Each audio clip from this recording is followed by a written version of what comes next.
வீரகேசரி நேயர்களுக்கு வணக்கம். இன்றளவிலே இலங்கையில் மாத்திரமன்றி புலம்பெயர் தமிழர்கள் வாழக்கூடிய சர்வதேச நாடுகள் பலவற்றிலும் செம்மணி மனித புதைக்குழி முக்கிய பேசு பொருளாக மாறியிருக்கிறது. அந்த செம்மணி மனித புதைக்குழி பற்றிய முதலாவது தகவலை வெளிப்படுத்திய மரண தண்டனை கைதியான லான்ஸ் கோப்ரல் சோமரத்ன ராஜபக்ஷ இன்றளவிலே வெளிப்படுத்தி இருக்கக்கூடிய தகவல்கள் பெரும் பரபரப்பை ஏற்படுத்தி இருக்கின்றன. தற்போது செம்மணி சித்துப்பாத்தி மனித புதைக்குழியில் அகழ்வு பணிகள் நடைபெற்றுக் கொண்டிருப்பதுடன் இதுவரையில் 400க்கும் மேற்பட்ட மனித எச்சங்கள் அகழ்ந்தெடுக்கப்பட்டிருக்கின்றன.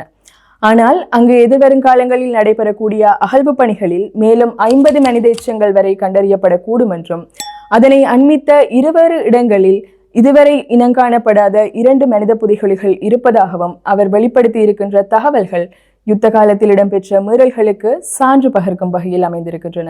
அது மாத்திரமன்றி யுத்தம் இடம்பெற்ற காலப்பகுதியில், அதாவது 1990களில் யாழ்ப்பாணத்தில் விடுதலை புலிகள் என கருதி சந்தேகத்தின் பேரில் கைது செய்யப்பட்ட பல சிவில் மக்கள் அதன் பின்னர் வீடுகளுக்கு திருப்பி அனுப்பப்படவில்லை என்றும், அது மாத்திரமன்றி அக்கால பகுதியில் குடும்பமாக கைது செய்யப்பட்ட பல குடும்பங்களில் சிறுவர்கள் மற்றும் குழந்தைகளும் உள்ளடங்கி இருந்ததாகவும் அவர் வெளிப்படுத்தி இருக்கக்கூடிய தகவல்கள் இப்போது செம்மணி மனித புதைக்குழியில் அகழ்ந்தெடுக்கப்படும் சிறுவர்கள் குழந்தைகளின் மனித எச்சங்கள் அவ்வாறு கைது செய்யப்பட்டவர்களுடையதாக இருக்கக்கூடுமா என்ற சந்தேகத்தை தோற்றுவித்திருக்கிறது. அவர் வீரகேசரி வார வெளியீட்டுக்கு வழங்கிய நேர்காணல் ஊடாக வெளிப்படுத்திய முக்கிய தகவல்களை இப்போது விரிவாக பார்ப்போம். செம்மணி சோதனை சாவடிக்கு அருகாமையில் இருந்த கோவிலுக்கு முன்பாகவும் நல்லூரை நோக்கி செல்லும் வீதியின் ஒரு பகுதியிலும் இதுவரை அடையாளம் காணப்படாத மனித புதைகுழிகள் இருக்கக்கூடும் என்ற வெளிப்படுத்தலை அவர் செய்திருக்கிறார். அதே போன்று தற்போது முன்னெடுக்கப்பட்டு வரக்கூடிய செம்மணி சித்துப்பாத்தி மனித புதைகுழி அகழ்வு பணிகளின் ஊடாக மேலும் 50 வரையான மனித எலும்புக்கூடுகள் கண்டறியப்படக்கூடும் என்றும் அவர் எதிர்வு கூறியிருக்கிறார். கிருஷாந்தி குமாரசுவாமியினுடைய படுகொலை சம்பவம் அக்கால பகுதியில் நாட்டில் பெரும் பரபரப்பை ஏற்படுத்தியதை அடுத்து 302வது பிரிகேட் தலைமையகத்தில் இராணுவ உயரதிகாரிகளின் பங்கேற்புடன் நடைபெற்ற கூட்டத்தில் நாட்டின் நலனை கருத்தில் கொண்டு இந்த குற்றத்தை ஏற்றுக்கொண்டு இராணுவ போலீசாரிடம் வாக்குமூலம் ஒன்றை வழங்குமாறும் 3 மாதங்களின் பின்னர் பிணையை பெற்று தருவதாகவும் அங்கிருந்த இராணுவ அதிகாரிகள் வலியுறுத்தியதன் காரணமாகவே தான் அந்த குற்றத்தை ஒப்புக்கொண்டதாகவும் கூறியிருக்கிறார்.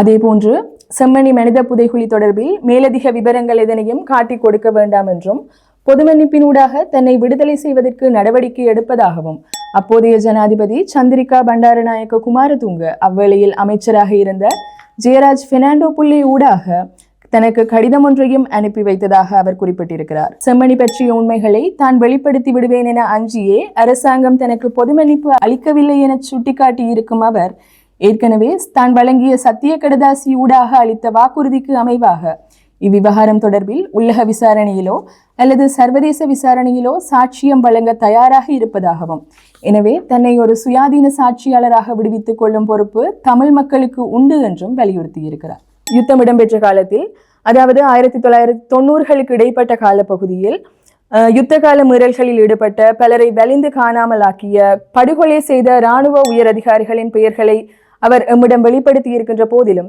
எதிர்வருங்காலங்களில் சில சட்ட சிக்கல்கள் ஏற்படக்கூடும் என்பதால் அவற்றை வெளிப்படுத்த முடியாத நிலையில் இருக்கிறோம். இருப்பினும் இது பற்றிய முறையான உள்ளக அல்லது சர்வதேச விசாரணைகள் முன்னெடுக்கப்படும் பட்சத்தில் அந்த பெயர்களையும் அவர்கள் இழைத்த குற்றங்களையும் சாட்சியமாக வழங்குவதற்கு தயாராக இருப்பதாகவும் சோமரத்ன ராஜபக்ஷ கூறியிருக்கிறார். அது மாத்திரமன்றி தான் செம்மணி மனித புதைக்குழி பற்றிய உண்மைகளை வெளிப்படுத்தி விடுவேன் என்ற அச்சத்தின் காரணமாகவே தனக்கு தற்போதைய அரசாங்கம் பொது மன்னிப்பு வழங்குவதற்கு தயங்குவதாக குறிப்பிட்டிருக்கின்ற அவர் தன்னை ஒரு சுயாதீன சாட்சியாளராக விடுவித்துக் கொள்ள வேண்டிய பொறுப்பு தமிழ் மக்களுக்கு இருப்பதாக கூறியிருக்கிறார். இதுவரை காலமும் தம்முடைய வலிந்து காணாமலாக்கப்பட்ட அன்புக்குரியவர்களுக்காக நீதி வேண்டி போராடி கொண்டிருக்கின்ற ஆயிரக்கணக்கான குடும்பங்கள் கோருகின்ற நீதியும் விடைகளும் செம்மணி மனித புதைகுழிக்குள் புதைந்திருக்கக்கூடும். தற்போது சோமரத்ன ராஜபக்ஷ இராணுவத்தில் பணியாற்றி இராணுவம் செய்த குற்றங்களை அறிந்தவராக அவர் கூறக்கூடிய சான்றுகள் எதிர்வருங்காலங்களில் ஒரு நீதி பொறிமுறைக்கான முக்கிய சான்றுகளாக அமையக்கூடும். எனவே இதன் பாரதூரத்தன்மையை உணர்ந்து இது பற்றிய சுயாதீன விசாரணைகளை முன்னெடுக்க வேண்டிய பொறுப்பு அரசாங்கத்துக்கு இருக்கிறது. அதே போன்று யுத்த காலத்தில் இடம்பெற்ற மீறல்களுக்கு முக்கியமான சான்று பகரும் வகையில் அமைந்திருக்கும் சோமரத்ன ராஜபக்ஷவினுடைய வெளிப்படுத்தல்களை ஒரு துருப்புச் சீட்டாக முறையான விதத்தில் பயன்படுத்த வேண்டிய பொறுப்பு தமிழ் கட்சிகளுக்கு இருக்கிறது.